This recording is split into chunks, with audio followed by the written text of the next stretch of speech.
Many people wonder if they found themselves in the unfortunate circumstance where they got pulled over after having consumed alcohol, which is better, to take a breath test or a blood test. The advantage of a breath test is that if you've consumed something other than alcohol, such as marijuana or cocaine, a drug, that a breath test will not show drugs in your system because the breathalyzer only tests for alcohol. Now, if you're under the influence of something and it's not alcohol, and an officer administers a breath test and you come up 0-0, but it's obvious that you're under the influence of something, it's reasonable to assume that the law enforcement agency might seek thereafter to request blood from you.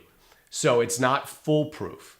The downside with a breathalyzer is that you don't have any preservation of evidence, so you can't retest it. With a blood test, law enforcement agents are required to preserve your blood so that you can then seek to retest it.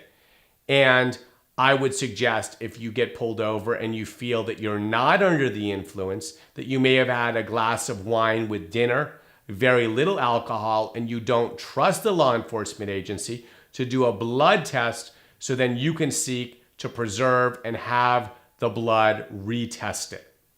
Additionally, of note is that if you take a breathalyzer test and you come up 0.08 or higher, you're going to get immediate notice of the suspension of your driver's license. Whereas if you take a blood test, it may take several months before it's tested by the law enforcement agency. So it does have the effect of delaying any type of license suspension until the blood results come back.